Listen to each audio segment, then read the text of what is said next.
a scary stories video every Sunday. Occasionally I will post a random video on a Friday,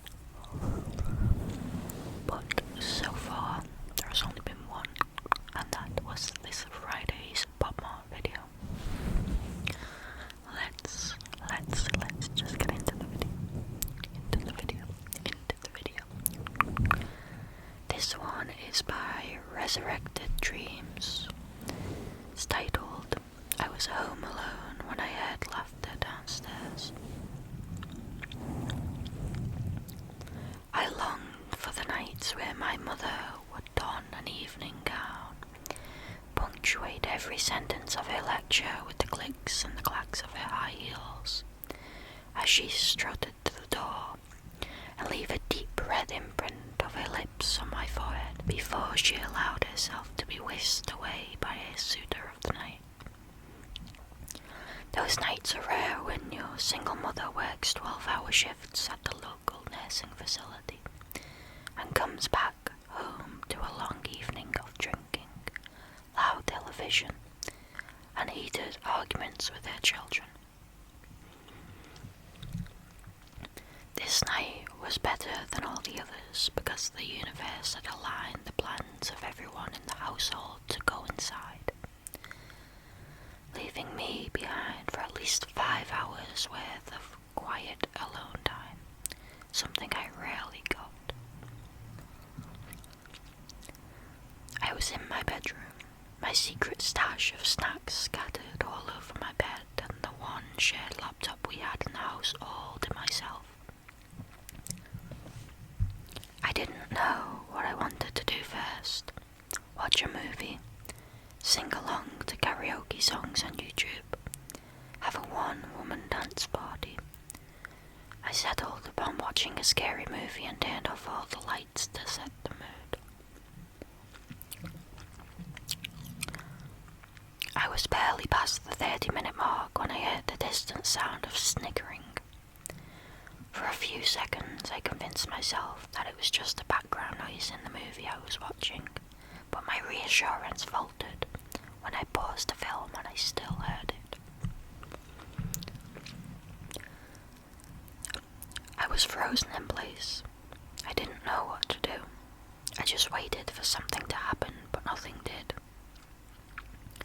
I slowly shifted my position. The bed frame creaked under my weight as I did so.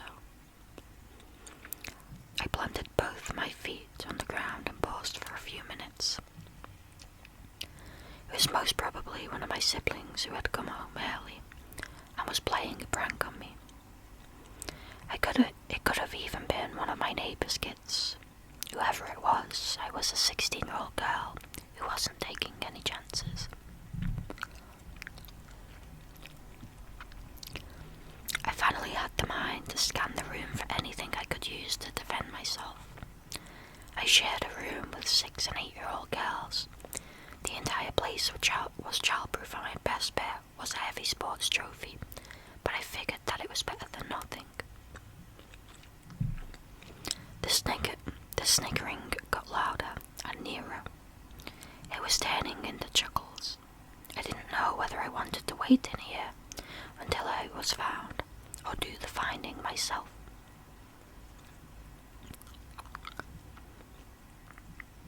I took another long, hard look at the trophy in my hands and decided to wait. With each minute that passed, the laughter increased in volume and enthusiasm. It sounded like a child who knew his parents were heading towards his hiding spot during a game of hide and seek, laughing with the voice of an adult. Then I heard the sounds of chairs being dragged across the hardwood floor. It didn't sound like it was with much purpose other than to clear them out of the way. A slippery, slobbery wet noise followed suit. It sounded familiar, yet it wasn't one I had particularly heard before. Whoever was in my kitchen was slamming, ripping apart, and mushing whatever it was he had in his hands. I had squishes and squelches, and I could only assume that it was some sick psychopath with a fetish for breaking into houses and mauling large animals. Whatever it was, he was laughing throughout. I was terrified. There was a stranger in my kitchen laughing maniacally as he seemingly prepared himself a snack on the counter. There was an intruder in the downstairs of my house, the place where I had left my cell phone. I turned around and looked at my laptop, wondering if the police would respond to emails. I decided to give it a try anyway and tiptoed back to my bed. My trembling fingers struggled to type slowly and quietly, but I eventually managed to send an email and post for help on social media. An excruciating 7 minutes passed by until I heard someone pull up on the driveway. It didn't sound like police. I heard the sound of heavy footsteps running up to the front door, frantically jamming a key into the keyhole and swinging the door open. The laughter stopped for a brief second before it turned into a roaring guffaw. A shriek and an ear-piercing scream penetrated the silence of the neighborhood, and whoever produced it turned around and ran towards the street, taking their screams with them. The manic laughter followed suit, and I finally dared to run to the bedroom window. I saw my sister running down the street while screaming, trying to attract as much attention as she could, and by the looks of it, she was succeeding. Running in the opposite direction was a naked man covered in a massive amount of blood that I had only seen before on television. He was still roaring with laughter as he disappeared out of sight. I watched out of the window as a posse gathered just outside my house. My sister hadn't stopped screaming. I realized that she wasn't just trying to attract attention, but she was actually hysterical, and I did not want to go downstairs and greet whatever had brought my sister to such a state. The crowd grew larger as the flashing red and blue lights arrived, and footsteps stormed into my house. I heard curses and retches downstairs before someone finally called out. All I could manage to produce at first was a squeak. A female officer appeared in my doorway and asked me if I was alright. She told me to follow her with my eyes closed. Great advice for a rebellious teenager. I noticed her grasp become tighter as we reached the bottom of the stairs, and I couldn't help treating myself to a peek. Through squinted eyes, I saw that the dismembered body parts of my mother neatly arranged beside her decapitated head on the kitchen counter. I passed out.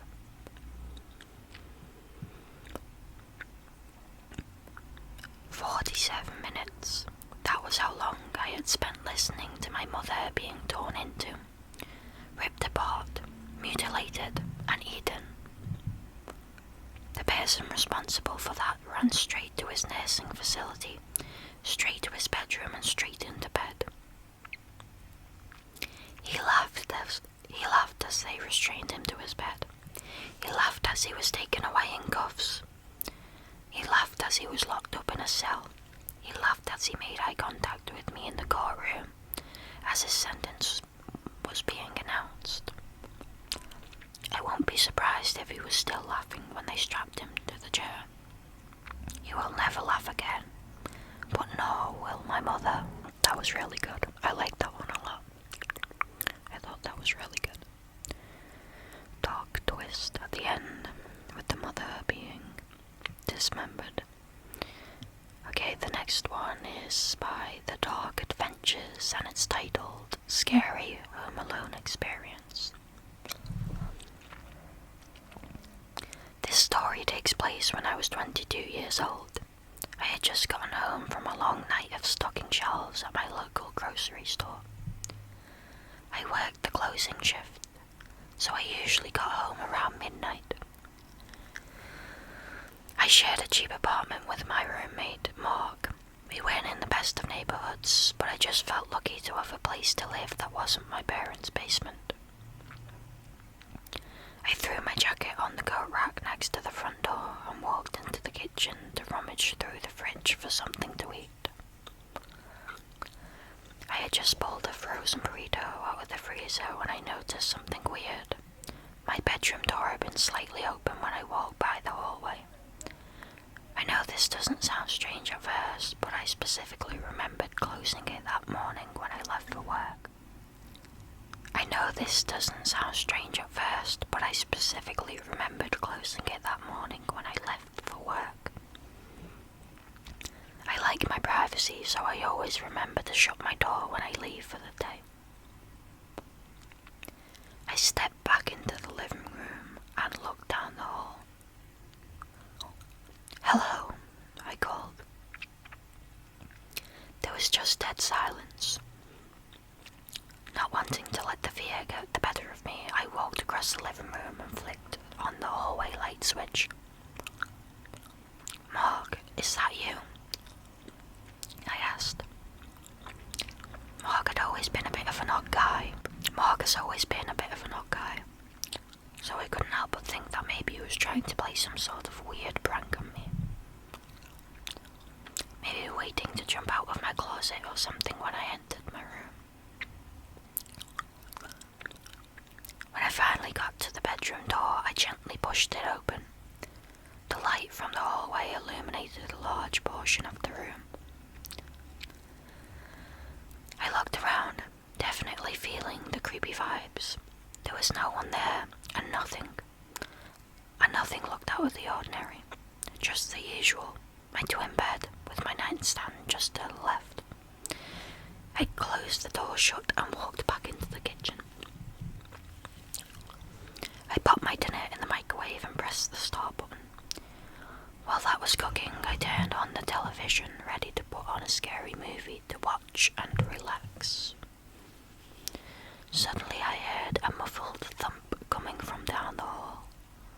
At first I thought it was the neighbours or something. They can be pretty loud sometimes, and it's not unusual to hear a loud bump in the night. But then it happened again, and this time I could tell for sure it was coming from down the hall. "Mark," I called once more. The microwave beeped just then and I nearly had a heart attack. "Yeah, sorry, dropped something," I could hear him say through the door. I'll admit I felt a little better knowing that Mark was home.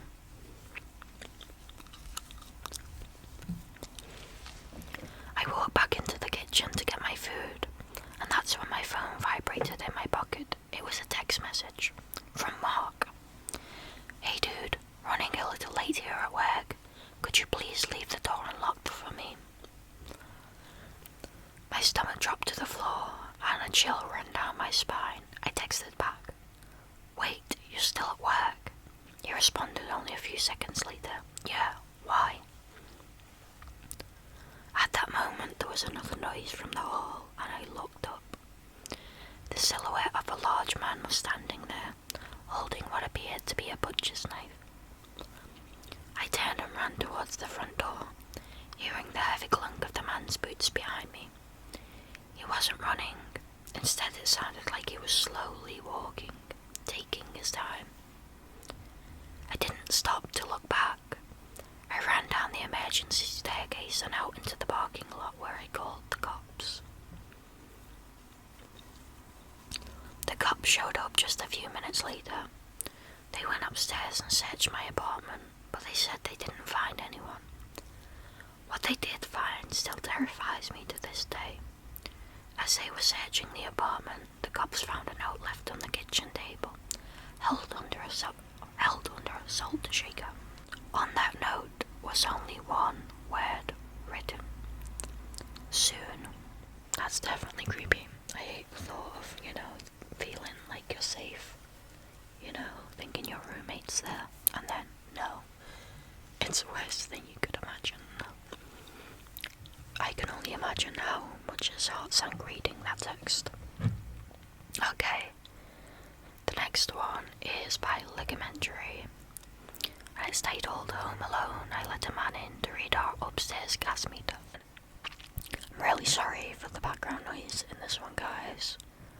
I'm trying to record while my fiance has gone to the shop because he's off work at the minute because he's not well. But it's really noisy outside and my dog keeps snoring, so I've turned the gain down. And I just hope that you don't mind the background noise too much. I will cut out what I can, but I'm very sorry. I just have limited time to film this video with him not being well, because I don't like, basically, like kicking him out of the room so that I can do stuff. Especially while he's not feeling well. I normally do it while he's at work, but like I said, he's not well, so he's not been at work. Okay, so this next one, let's start. I was 12 and my older sister and I were home alone for the weekend. I was waiting for a friend to pick me up and getting restless. There was a knock on the door. Thinking it was her, I ran to answer it without checking through the people. A man was standing there with a clipboard and said he needed to check our gas meter. I was drenched in the disappointment of my friend still not having arrived, so just told him, yeah, sure, whatever you need to do. I didn't notice at the time, but he wasn't dressed as a city official. He had on a green and purple shirt with bold stripes, like the host of Blue's Clues. He came in and immediately went up the stairs to where our bedrooms were, and walked into the open door of my room. The typical girly girl room with pink and glitter. He came in and immediately, thank God my sister came down the stairs at almost that exact moment. She said, "Oh, is that Daphne's dad? Why is he going upstairs?" And I complained about how Daphne wasn't here and was going on about how unreliable she was, when my sister cut me off. Wait. If Daphne isn't here, who is that? I said. He's here to read the gas meters. Her face turned white. She flung open the front door and dragged me out and clamped over my protesting mouth. She said, "Our gas meters are outside." Neither of us had a cell phone. It was the 60s, and obviously we weren't going back in the house to call authorities on a landline phone. Then my ever-resourceful sister had a stroke of genius. A man was walking right by our house, and she motioned him over. She called loudly into the house, "Oh, Dad, it's good you're home. A man from the city is here to read the gas meters upstairs." And just like she'd hoped, this man on the street said, "What are you talking about?" The man in the striped shirt bolted out of the house. The man on the street asked us repeatedly if we were okay, if we needed him to stay and wait in the yard with us until our parents came home. He was very sweet. We were so startled that we barely thanked him before slamming and locking the doors and windows. As irate as my sister was that I let someone in the house, she begged me not to call the authorities, because my parents left her in charge, and she worried she'd be in trouble. I didn't want to catch any heat from carelessly allowing some guy in, so I was on the same page. 3 weeks later, a girl in our community went missing. Same MO. She was home alone and authorities found the door open and no signs of forced entry. My sister and I discussed our options, but deep down knew we had no choice but to come clean. We told the police everything. I don't know if it ever helped, but they did tell us they had a reason to believe it was the same man. They also tracked down the man who helped us on the street. Turns out we already knew him. He worked in the butcher shop. We just didn't recognise him. He was lifelong friends with the family after that. Our parents were mortified. They weren't angry with us, just glad we were okay, though they did review all the rules of caution and didn't leave us home alone for a while. They found the girl and say she'd been held for a few days and then burned alive. They never caught the man, but fear not, he was in what appeared to be his early 30s in the 1960s, so in any case, he has to be dead by now. I just thank God every day for my sister's resourcefulness and quick action. False me the reader, let's not meet. That is very, very creepy. Oh my God. My mum always drilled into my head to never ever let anyone into the house if I was home alone, no matter what they said, like whether they said they were police or gas people or like maintenance. She always drilled into my head that if there wasn't an adult with me, to never let them in and to not even open the door to them. So it's really good that the sister had quick thinking.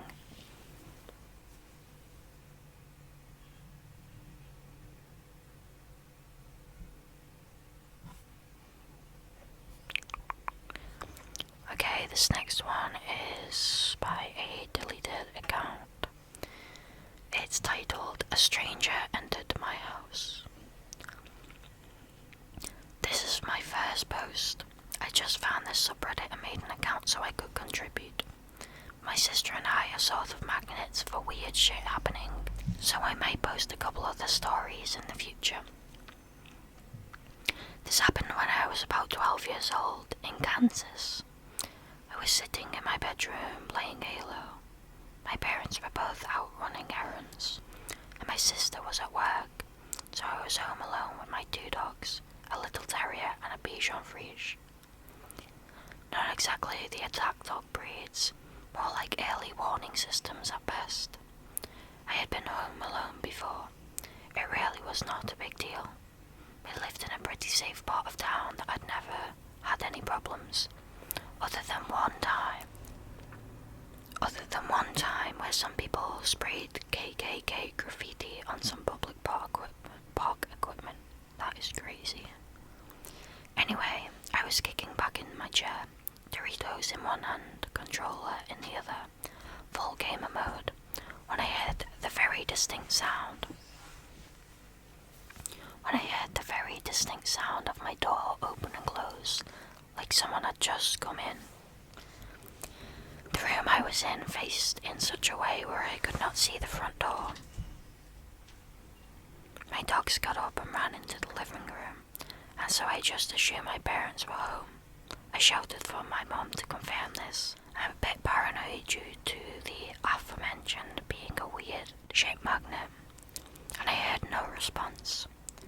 My dogs also were not barking like they normally do when someone gets home. I thought that was kind of weird, so I paused my game and walked out into the living room. Nothing. I felt the hairs on the back of my neck stand up. I had heard someone come in, clear as day. I was not wearing headphones. I had the TV turned down and was listening to music. So I knew it couldn't have been the game. I immediately went to my parents' closet and grabbed our shotgun, like a good Midwest boy tends to do.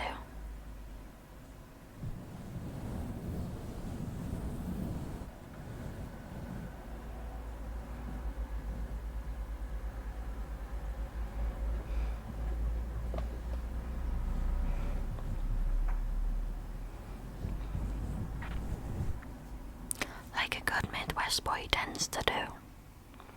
The only problem with that was that I did not know where my dad kept the shells, so my plan was to fake it and hope they didn't have a gun of their own. Stupid plan. I wasn't the brightest kid. At this point, doubt started to kick in, and had I actually heard the door? Was it the game? But then I thought, why would the dogs jump up like that if it was? I walked back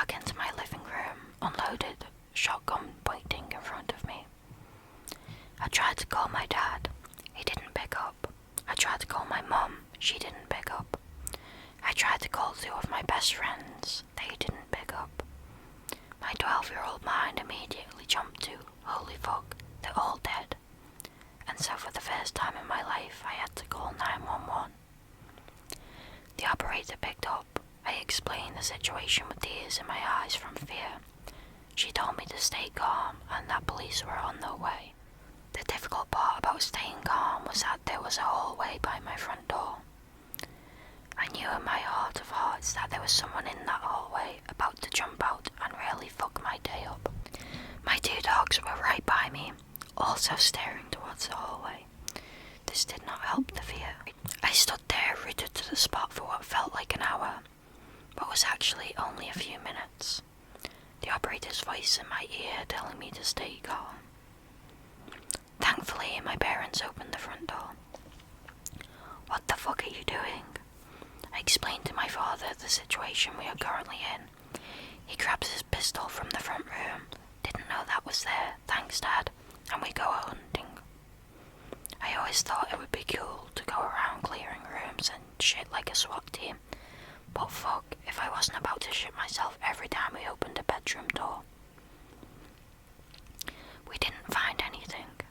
The police arrived shortly after and told us that this had been happening over the past few weeks. People wait until the homeowners leave, check the door, and if it's unlocked they go in and take valuables. They said whoever it was probably left when they heard that someone was home, which never quite sat right with me because I only heard the door open and close once. Ever since this happened, I have triple-checked every door and window lock whenever I am home alone. To whoever walked into my house that day, I never saw you, and I really hope I never do.